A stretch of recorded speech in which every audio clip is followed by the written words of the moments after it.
বিসমিল্লাহির রহমানির রহিম।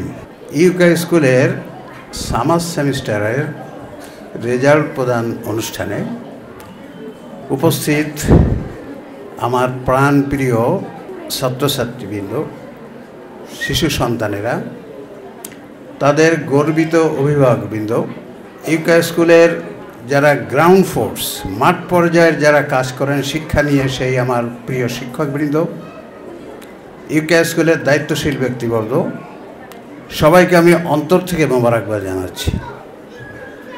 আমি আল্লাহ রাব্বুল আলামিন দরবারে শুকর আদায় করি যে তিনি আমাদেরকে তৌফিক দিয়েছেন এই স্কুল প্রতিষ্ঠা করার, এবং যেভাবে স্টুডেন্টদেরকে আমরা গড়তে চাচ্ছি সেইভাবে গড়ার মন মানসিকতা এবং চিন্তা শক্তি দেওয়ার জন্য আল্লাহ রাব্বুল আলামিনকে আমি অন্তর থেকে মোবারকবাদ জানাচ্ছি।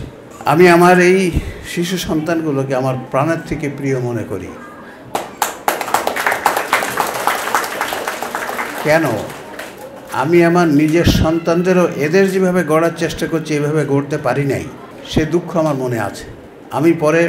আমি দেশে পড়েছি, আমি বিদেশে পড়েছি, আমি ইউকেতে পড়েছি, আমি কোরআন পড়েছি, আমি হাদিস পড়েছি, আমি জীবনের শুরুতে কিছুদিন মাদ্রাসায় পড়েছি, কওমি মাদ্রাসায়। আমি যতটুকু বুঝেছি সব কিছু পড়ে দেশ বিদেশ ঘুরে যেভাবে আমাদের শিশু সন্তানদের গড়ে তুলতে হবে সেভাবে আমি ছোটোবেলায় আমার শিশু সন্তানদের গড়তে পারি নাই, কারণ ওইভাবে বুঝ আমারও ছিল না।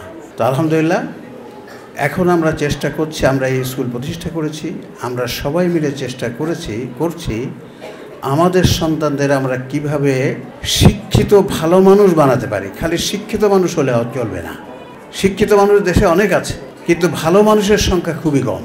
তাই আমরা চেষ্টা করছি ওদের খালি শিক্ষিত নয়, শিক্ষিত ভালো মানুষ বানানোর জন্যে। আমাদের এই স্কুলটির নাম হচ্ছে, এটা প্রতিষ্ঠানটির নাম হচ্ছে ইউকা স্কুল এবং ইউকা হিপস স্কুল। কিন্তু আমরা এখানে পড়াচ্ছি, দেখেন স্কুলে যা পড়ায় সব আমরা পড়াচ্ছি, আরও উন্নত পদ্ধতিতে পড়াচ্ছি। আপনারা দেখছেন কীভাবে আমরা তাদের পড়াই, কীভাবে তাদের আমরা পর্যালোচনা করি, তাদের মান নির্ণয় করি, সাথে সাথে আমরা তাদেরকে ধর্মীয় বিষয়ে শিক্ষা দিই। এই দুটি বিষয়ের মিলন করেই আমরা ওদেরকে গঠন করার চেষ্টা করছি।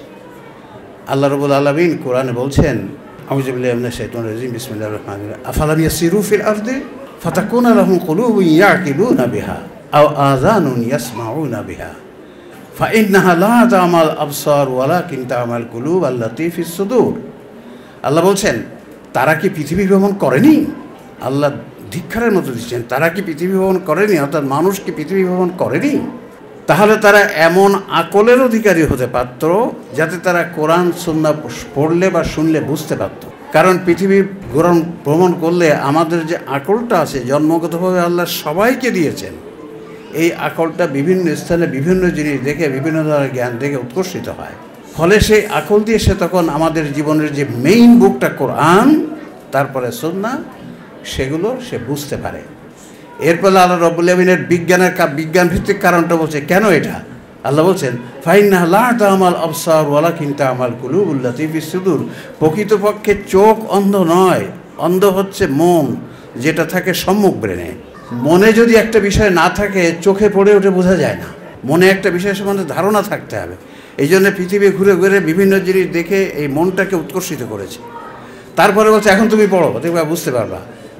রাসূলুল্লাহ সাল্লাল্লাহু আলাইহি ওয়াসাল্লাম বলছেন, উতলুবুল ইলমা ওয়ালাউ কানা বিসিন ফাইন্নাহা তালাবুল ইলমি ফারিজাতুন আলা কুল্লি মুসলিম। তোমরা জ্ঞান অর্জনের জন্য দরকার হলে চীনে যাও। কেন না? জ্ঞান অর্জন করা ফরজ। দেখেন প্রথম অংশে বললেন চীনে যাও, রাসূল সাল্লাল্লাহু মদিনায় বসে বলছে তোমরা চীনে যাও। কেন? চীনে কি ওখানে কোরআন হাদিস শিখতে যেতে বলেছে? কোরআন হাদিস তো রাসূলের কাছেই। চীনে যেতে বললেন কেন? চীনে যেতে বললেন, চৈনিক সভ্যতা তখন খুব বিজ্ঞানের দিক থেকে উন্নত ছিল, ওখানে যে বিজ্ঞান শিখে আসো, যা ওরা জানে আমরা জানি না, ওইখানে শিখে আসে তারপরে চলে আসো দেশে। তাহলে এখান থেকে বোঝা গেল রাসূল খালি কোরআন হাদিস পড়তে বলেন নাই, তিনি বিজ্ঞান, ভূগোল, ইতিহাস সব পড়তে বলছেন। আর কোরআন তো বলছে পৃথিবীর ঘুরে ঘুরে সব দেখো, দেখে তারপরে বোঝো। আমরা আমার সোনার ছেলেদেরকে, আপনাদের সন্তানদেরকে আমরা সেই দায়িত্ব নিয়েছি যে ওদেরকে আমরা ওদের আকলকে, ওদের ব্রেনকে, যে আকলটা থাকে এখানে সম্মুখ ব্রেনে, মেডিকেল সায়েন্স বলতে সম্মুখ ব্রেন আকল থাকে, কোরআন ঠিক একই কথা বলছে। আমরা ওদের আকলকে সাধারণ জ্ঞান, বিজ্ঞান, ইতিহাস, ভূগোল, কোরআন, হাদিস এই সব কিছু দিয়ে আমরা উৎকর্ষিত করে দিচ্ছি। আলহামদুলিল্লাহ চেষ্টা করছি। আমাদের হেফজ স্কুল আছে, যারা হেফজ পড়ে তারা সকালে স্কুলে পড়ে, বিকালে হেফজ পড়ে, এভাবেই তারা শিখছে। ওখানে যারা হেফজ পড়ছে হয়তো সবাই হাফেজ হতে পারবে না, 30 পারা হাফেজ হয়তো সবাই হতে পারবে না। প্রথমে নুরানি নাজেরা পড়ছে, সেখানে সহি কোরআন তেলাওয়াত শিখছে, তারপরে অন্তত কয়েক পারা তো মুখস্থ করতে পারবে, সেটাই এনাফ। আমরা তো হাফেজ নই, কতজন হাফেজ আছে, আর হাফেজ হওয়া তো ফরজ না। কাজেই কিন্তু ওরা, আমরা বাসায় যেমন ছোটোবেলায় দেখি এই মৌলবি রেখে আলিফ বা তাসা শেখে, ওই কাজগুলো আমরা এখানে ওদের করে দিচ্ছি এবং অত্যন্ত পরিকল্পিতভাবে তাদেরকে করছি, যাতে ওরা নিজেরাও কোরআন পড়ে অনেকটা বুঝে ফেলবে। তো আলহামদুলিল্লাহ, আপনারা এতক্ষণ অনেক কথা শুনেছেন আমরা কিভাবে ওদেরকে চেষ্টা করছি ডেভেলপ করতে, এবং ওদের খালি সাধারণ জ্ঞান বিজ্ঞান শিক্ষা দিচ্ছি না, ওদেরকে আবার ফেয়ার স্টুডেন্ট বানিয়ে দেখছি, ওদের ভালো মানুষ করার জন্য কি প্রোগ্রাম আপনারা দেখলেন আমরা নিচ্ছি। এটা তো আমাদের শুরু, ইনশাআল্লাহ যত দিন যাবে এটা আরও উন্নত হবে। তাই আমি বলবো, আপনারা যারা আপনাদের সন্তানদের আমাদের কাছে দায়িত্ব দিয়েছেন, তাদেরকে শিক্ষিত ভালো মানুষ গঠন করার জন্য আমি বলবো আপনারা আল্লাহ দরবারে শুকর আদায় করেন। আলহামদুলিল্লাহ, যে পৃথিবীতে বাংলাদেশে তো আপনি কোথাও পাবেন না যারা এইভাবে শিশু সন্তানদেরকে সকল ধরনের জ্ঞান দিয়ে একটা সমন্বিতভাবে গড়ে তোলার চেষ্টা করছে। আমরা খালি শিখলেই হবে না, আমাদের কাজেও সেটা দেখতে হবে। সেই জন্য আমরা ফেয়ার স্টুডেন্ট করেছি, যাতে ওরা খালি বই পুস্তক শিখলে হবে না, তাদের বাকি দিকগুলোও দেখতে হবে। ওই যে আমাদের প্রথমে যে তেলাওয়াত করলো বললো যে খালি বিশ্বাস থাকতে হবে না, আমলও থাকতে হবে, তাহলেই আমরা দুনিয়াতেও ভালো থাকতে পারবো, ওখানেও ভালো থাকতে পারবো। আলহামদুলিল্লাহ, আমরা শেষ চেষ্টা করছি। ইতিমধ্যে হয়তো আপনারা আপনাদের সন্তানদের কাছে শুনেছেন ওরা এখান থেকে কি শিখে যাচ্ছে। আমাদের সিও সাহেব বলেছেন আপনারা এগুলো যাচাই করবেন। যেমন ওদেরকে যদি বলি আসসালামু আলাইকুম কথার অর্থ কী বলো তো বাবা মারা, তোমরা আসসালামু আলাইকুম কথার অর্থ কী?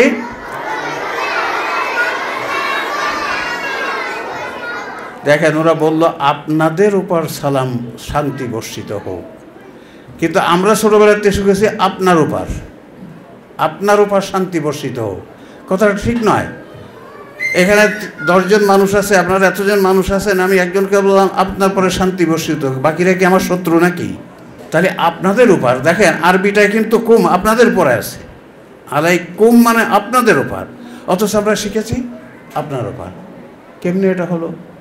যে সালাম আমরা অহরহ দিচ্ছি তার অর্থটা আমরা সঠিকভাবে শিখিনি।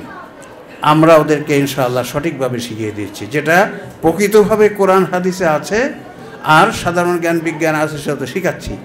যেমন ওদেরকে জিজ্ঞাসা করে আমরা যদি তোমরা কেমন আছো,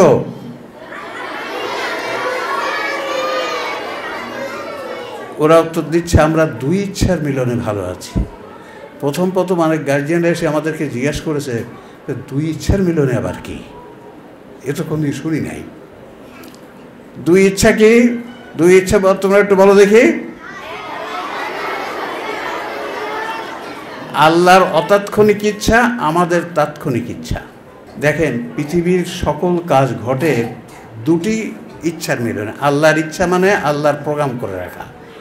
আল্লাহ পৃথিবীতে প্রোগ্রাম করে রেখেছেন সারা বিশ্ব কিভাবে চলছে, এই প্রোগ্রামটাকে বলে অতাৎক্ষণিক ইচ্ছা। পূর্বে আল্লাহ করে রেখেছেন। যেমন আল্লাহ বলছেন কুলিল্লাহুম্মা মালিকাল মুলক তুতিল মুলকা মান তাশাউ ওয়া তানজিউল মুলকা মিম্মান তাশা।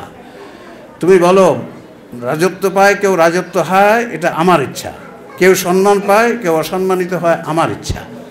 তাহলে এটা আল্লাহর ইচ্ছা, কথাটা ঠিক আছে কোরআনের আয়াত। কিন্তু কোরআন আল্লাহ অন্য আয়াতে বলছেন ওয়ালাইসাল ইনসানি ইল্লা মা সাআ, মানুষ শুধু তাই পায় যার জন্য সে চেষ্টা সাধনা করে। তার মানে আমাদের ইচ্ছা এবং চেষ্টা সাধনার পরেই নির্ভর করবে ফল। আল্লাহ আবার বলছেন যাহরাল ফাসাদু ফিল বাররি ওয়াল বাহরি বিমা কাসাবাত আইদিন নাস, পৃথিবী যত বিপদ আপদ আসে তোমাদের নিজ হাতের অর্জন। তাহলে এখান থেকে দেখা যাচ্ছে মানুষের ইচ্ছার বিরাট ভূমিকা আছে। রাসূলুল্লাহ সাল্লাল্লাহু আলাইহি ওয়াসাল্লামকে একজন সাহাবী জিজ্ঞাসা করলো, ইয়া রাসূলুল্লাহ, উটটা বেঁধে রেখে কি আল্লাহর পরে তাওয়াক্কুল করব না উটটা ছেড়ে দিয়ে তাওয়াক্কুল করব? রাসূলুল্লাহ না রে, আগে উটটা বাঁধতে হবে তারপরে তাওয়াক্কুল করো। তুমি ছেড়ে দিয়ে বলবো আল্লাহ আমার উটটা না হারায় যায় না হারিয়ে যায়, এটা হবে না। কারণ আমার প্রোগ্রাম হচ্ছে উটটা হারিয়ে যেতে না হলে আগে তাকে বাঁধতে হবে। তারপরে তুমি আল্লাহর কাছে দোয়া করো, না বেঁধে দোয়া করবা হবে না। তাহলে এটা দুই ইচ্ছার মিলনে আল্লাহর প্রোগ্রাম করে রাখা আছে। আমার এই ছেলে মেয়েরা ওরা পরীক্ষা ভালো করবে কেমনে, আল্লাহর প্রোগ্রাম করা হচ্ছে। ওরা যদি স্কুলে এসে ঠিকমতো পড়াশুনো ক্লাসগুলো করে, রেগুলার আসে, ক্লাসে ভালো করে, গার্জিয়ানরাও তাদেরকে হেল্প করে, পরীক্ষা তারপরে যদি সে সব দিক দিয়ে পরীক্ষা ভালো দিতে পারে তাহলে সে ভালো করবে। কেউ যদি স্কুলে না আসে, পড়াশোনা না করে, তার গার্জিয়ানরা যদি একটু সেগুলো না দেখে, পরীক্ষায় যদি সে ভালো না লিখতে পারে, ভালো করবে না। তাহলে এটা দুই ইচ্ছার মিলনে হয়। আর এই দুই ইচ্ছার ব্যাখ্যাটা সঠিকভাবে না জানার জন্যে আমরা আমাদের দেশে কি হয়েছে, সেই যেমনি নাচাও তেমনি নাচি পুতুলের কি দোষ, যে তোমার ইচ্ছায় আমি ঘুষ খাই, দুর্নীতি করি, মিথ্যা কথা বলি, আমার কি দোষ।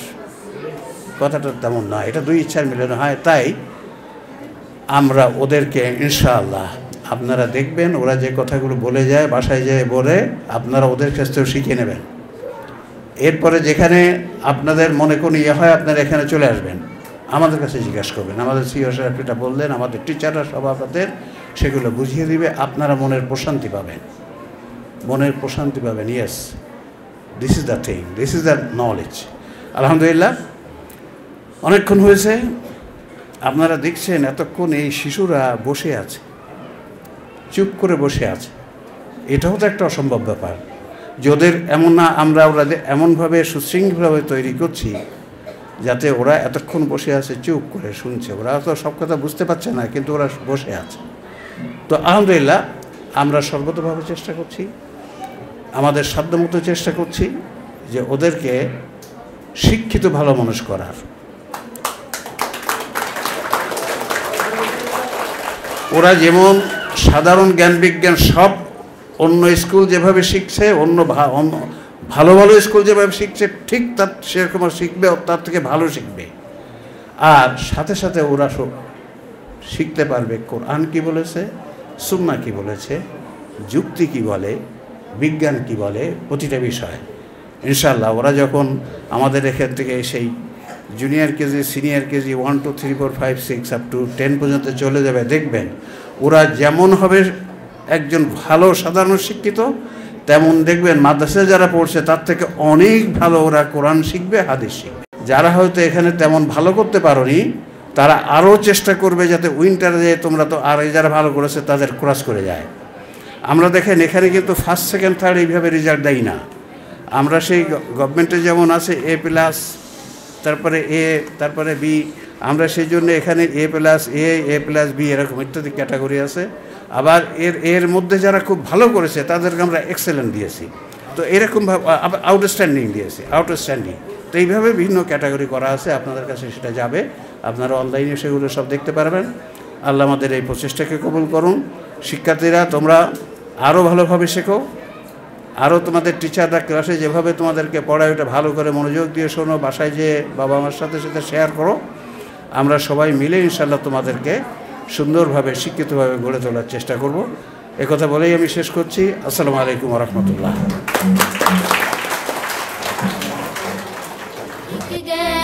জীবন যাপন সুখময় করতে উভয় জীবন ইউকার শিক্ষায় আছে।